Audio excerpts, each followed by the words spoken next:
Mesdames, Messieurs, bonsoir et merci de suivre ce journal. Encore un potentiel électoral positif et évolutif pour le candidat du Front commun pour le Congo, Emmanuel Ramazani Shadari. Le sondage donne 49,7% d'intention de vote à Emmanuel Ramazani Shadari et 25,1% d'intention de vote à Félix Antoine Tshilombo Tshisekedi, tandis que le candidat président de la coalition Lamuka n'obtient que 8,8% d'intention de vote. L'avantage du dauphin de Joseph Kabila Kabange, selon le sondage Le Point, est dû notamment à son entrée rapide et réussie dans la campagne, mais aussi la clarté de son discours. En santé, sachez que la 10e épidémie d'Ebola signalée dans la partie orientale de la RDC est la plus dangereuse que connaît le pays. D'après le dernier bilan du ministère de la Santé, 260 personnes sont déjà décédées de cette épidémie depuis sa dernière apparition et seulement 140 en sont guéries. Au Nord Kivu et en Ituri, devenu le bastion des groupes armés, l'accès aux centres de santé est devenu plus que difficile et décourage les humanitaires. La fréquence des pluies à Kinshasa est la cause de plusieurs détériorations des routes dans la capitale. L'avenue Elengesa faisant jonction entre les communes de Kalamou et Makala est à ce jour remplie de nids des poules et des grands trous qui se remplissent d'eau après la pluie. Notre rédaction qui s'y est rendue a constaté l'impraticabilité de cette route que déplore la population riveraine. À quelques jours des élections en République démocratique du Congo, l'équipe des sondages Le Point a publié son 4e sondage sur les intentions de vote aux élections du 23 décembre 2018. Cette enquête démontre un potentiel électoral de plus en plus évolutif pour le candidat du FCC Emmanuel Ramazani Shadari et Félix Tshisekedi de la coalition Cash. Le premier d'entre les deux se trouve être Emmanuel Ramazani Shadari qui compte 49,7% des intentions de vote. Son avantage s'explique par 5 indicateurs, notamment l'entrée rapide et réussie dans la campagne électorale et la clarté de son discours comparativement à ceux des opposants teintés de diffusion. Félix Tshisekedi, lui, est classé 2e après son retrait de l'accord de Genève. Il obtient 25,1% des intentions de vote, soit un accroissement de 12% comparativement au précédent sondage, comme nous le fait savoir ici le directeur général de l'Institut Le Point, Frédéric Panda. D'autres candidats. Et il est même entré en campagne avant d'autres candidats. Et il a cet avantage, avec sa structure, sa famille politique, de battre très bien campagne et d'être suffisamment visible sur l'étendue de la République, contrairement à d'autres candidats qui sont à peine visibles. Ici, nous ne faisons pas ce qu'on peut appeler les Likelemba, c'est-à-dire quelqu'un c'est aujourd'hui, quelqu'un d'autre demain. Tout est lié à des rapports de force sur le terrain.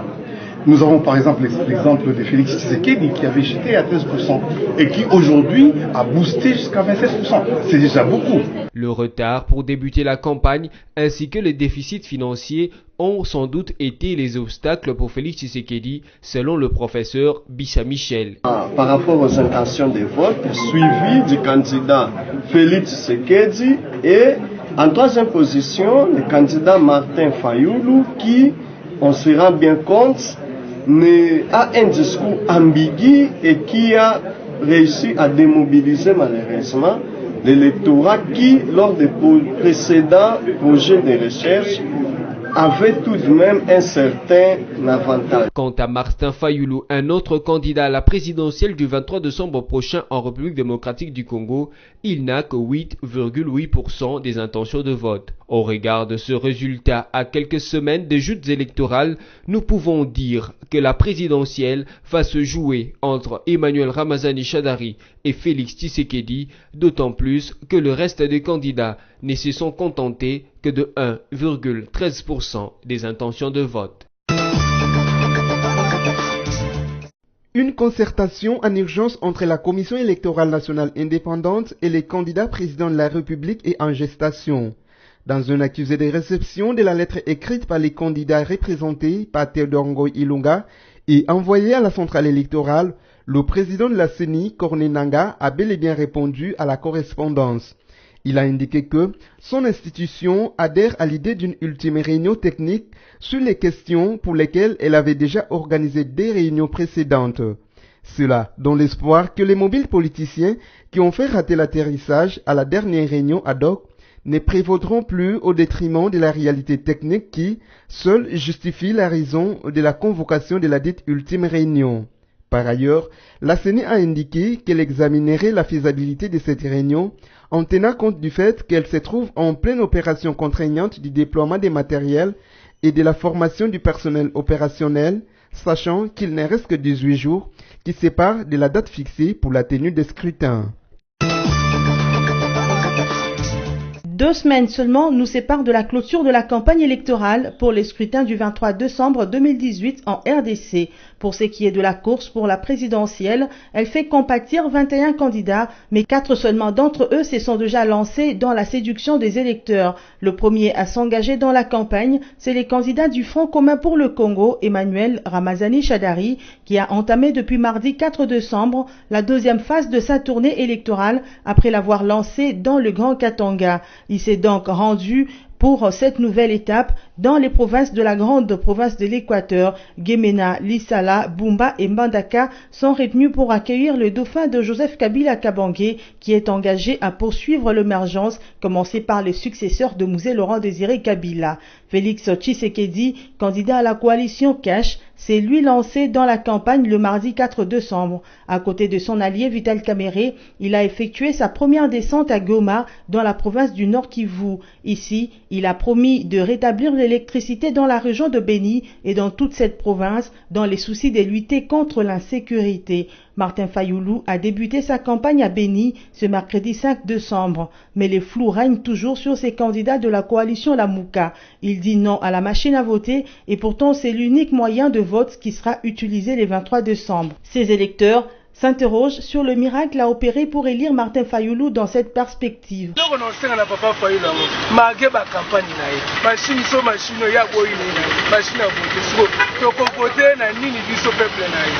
La population souhaite les changements de président à la tête de la République démocratique du Congo. Ainsi, pour ne pas regretter ces changements et pour l'intérêt de la jeunesse et de la société, ces citoyens congolais se rangent derrière Ramazani Shadari pour toutes les garanties qu'il présente et promet de voter pour lui.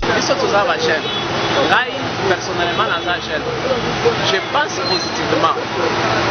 C'est-à-dire, je pense à l'argent et je pense au travail. Par exemple, le Chadar a promis de biso que Congolais a accès à Moussala, Congolais a la facilité à poursuivre aisément.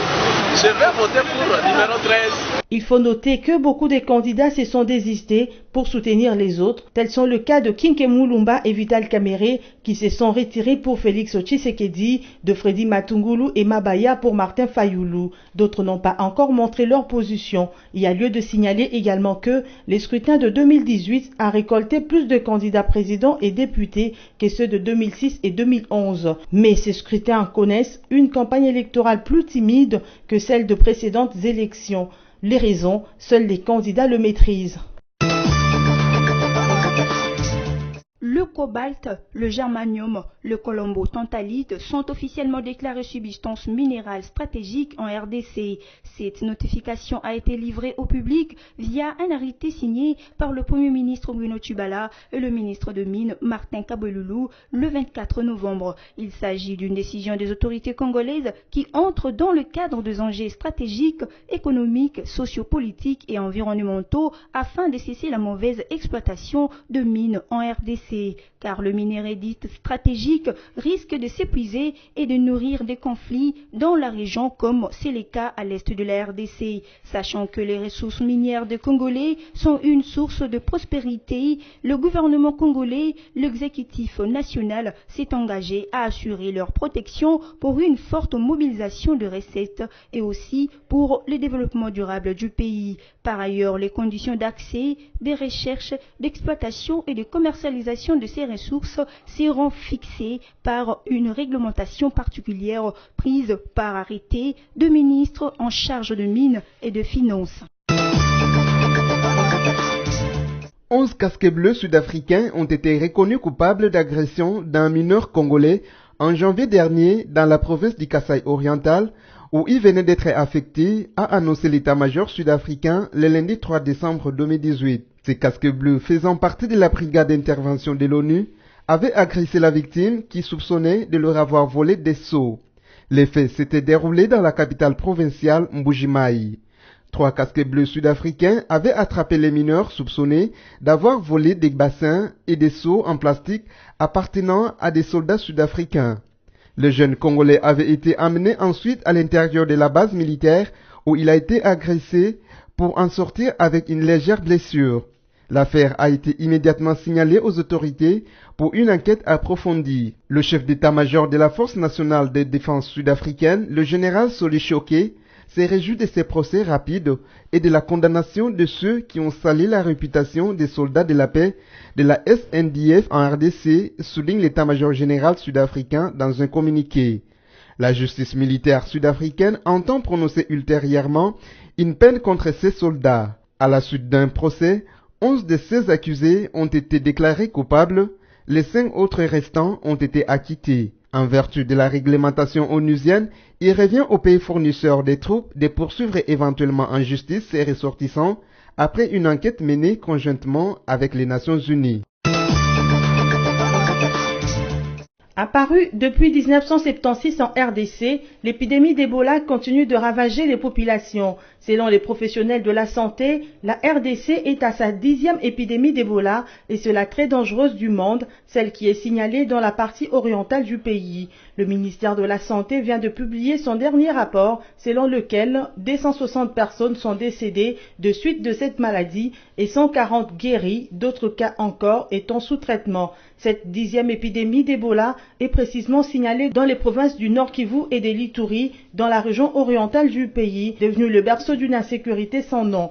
Dans ces coins de la RDC, l'accès aux soins de santé est devenu difficile, voire impossible, à cause de l'activisme de groupes armés qui ne cessent de terroriser les citoyens de cette partie du pays. Les organismes humanitaires, quant à eux, connaissent des difficultés dans l'acheminement de produits pharmaceutiques, l'une des aides qu'ils attribuent aux régions en détresse et dont les provinces précitées ont grandement besoin. Du coup, la lutte contre l'Ebola est paralysée dans la partie orientale de la République démocratique du Congo.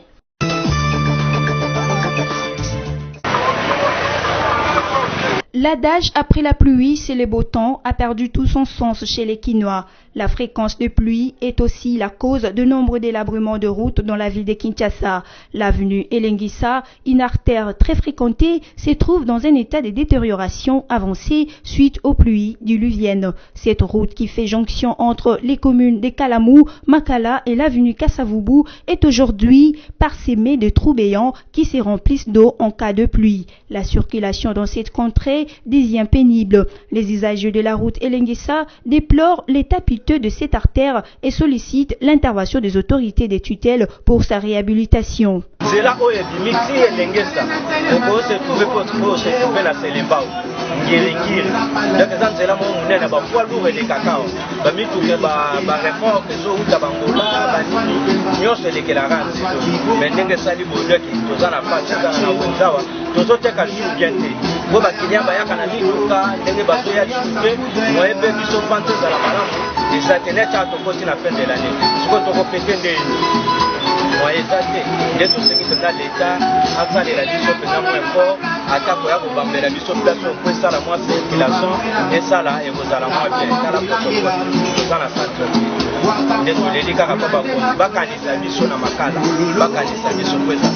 Les rares motos qui fréquentent encore ces parcours sont contraints de contourner la grande route pour se frayer difficilement un chemin à travers le marché Mariano.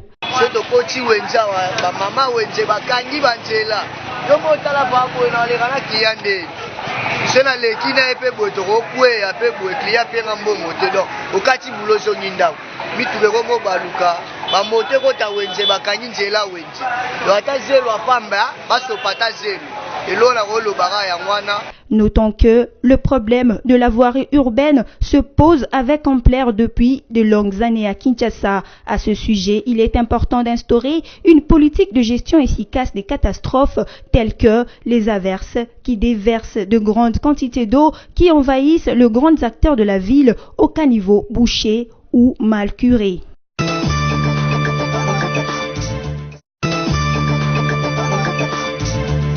Vous avez pris en cours, voici le rappel de principaux titres. Encore un potentiel électoral positif et évolutif pour le candidat du Front commun pour le Congo, Emmanuel Ramazani Shadari. Le sondage donne 49,7% d'intention de vote à Emmanuel Ramazani Shadari et 25,1% d'intention de vote à Félix Antoine Tshilombo Tshisekedi, tandis que le candidat président de la coalition Lamuka n'obtient que 8,8% d'intention de vote. L'avantage du dauphin de Joseph Kabila Kabangé, selon le sondage Le Point, est dû notamment à son entrée rapide et réussie dans la campagne, mais aussi la clarté de son discours. En santé, sachez que la 10e épidémie d'Ebola signalée dans la partie orientale de la RDC est la plus dangereuse que connaît le pays. D'après le dernier bilan du ministère de la Santé, 260 personnes sont déjà décédées de cette épidémie depuis sa dernière apparition et seulement 140 en sont guéries. Au Nord Kivu et en Ituri, devenu le bastion des groupes armés, l'accès aux centres de santé est devenu plus que difficile et décourage les humanitaires. La fréquence des pluies à Kinshasa est la cause de plusieurs détériorations des routes dans la capitale. L'avenue Elengesa faisant jonction entre les communes de Kalamou et Makala est à ce jour remplie de nids des poules et des grands trous qui se remplissent d'eau après la pluie. Notre rédaction qui s'y est rendue a constaté l'impraticabilité de cette route que déplore la population riveraine. Fin de ce journal, merci de l'avoir suivi.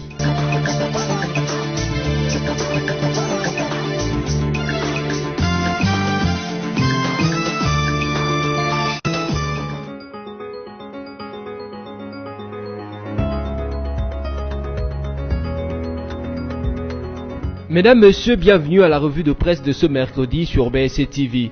Introduisons cette revue de presse avec Forum des As qui note en grand titre « Avant de quitter Gbado pour Gemena, Ramazani Shadari a promis la réhabilitation du barrage de Mobaïmbongo. C'est une véritable vitesse de croisière que le candidat du FCC a amorcé hier mardi 4 décembre. Emmanuel Ramazani Shadari a bâti campagne dans deux provinces du Grand Équateur, le Nord et le Sud Ubangi, bastion de Jean-Pierre Bemba, l'un des ténors de la coalition Lamuka.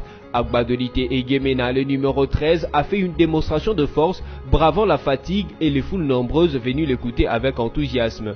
Territorial rompu, Emmanuel Ramazani Shadari a évoqué les défis de chacune de ces provinces et leurs particularités. Eau, électricité, route des dessertes agricoles, scolarité des enfants du primaire, désenclavement de certains coins de ces deux provinces, tout rentre dans le cadre des axes majeurs de mon programme quinquennal, a déclaré le candidat numéro 13, sollicitant à cet effet le suffrage de population du Nord et Sud Ubangi pour matérialiser ses engagements. Les observations saluent le fair play du candidat du FCC qui, depuis le début de sa campagne, n'a insulté aucun de ses adversaires. Coup sur coup, ne les a pas non plus cités nommément pour les dénigrer devant son électorat. Cheminons cette revue de presse avec Okapi.net qui titre « Une série d'activités lancées à Kinshasa pour célébrer les 70e anniversaire de droits de l'homme ». Le Bureau conjoint des Nations Unies aux droits de l'homme, BCNUDH, a ouvert mardi 4 décembre à Kinshasa un espace d'activité à Tafax Bilombe, dans la commune de la Gombe, en prélude du cérémonie de la 70e anniversaire de la Déclaration universelle des droits de l'homme prévue le 10 décembre prochain. Des activités prévues sont entre autres de jeux concours, des projections cinématographiques, des expositions de l'ONU Femmes, de l'UNFPA et de l'ONU SIDA. Ces activités sont accompagnées par la division stratégique et de l'information publique de la mission des Nations Unies pour la stabilisation au Congo MONUSCO. Bouclons cette revue de presse avec actualité.cd qui note campagne électorale des membres de l'UDA originelle kidnappés à Kananga. L'Union démocratique africaine originelle, UDA originelle, alerte sur la disparition de deux de ses membres depuis le samedi dernier dans la ville de Kananga. Dans un communiqué signé par son secrétaire général, l'UDA originelle rapporte que ces deux membres disparus étaient en mission de campagne dans le chef-lieu de la province du Kasaï central. Le parti de Claudel Loubaya dit avoir saisi l'auditorat militaire et garnison de Kananga pour des enquêtes afin de retrouver les deux disparus. Cette revue de presse est terminée. Merci de votre attention soutenue.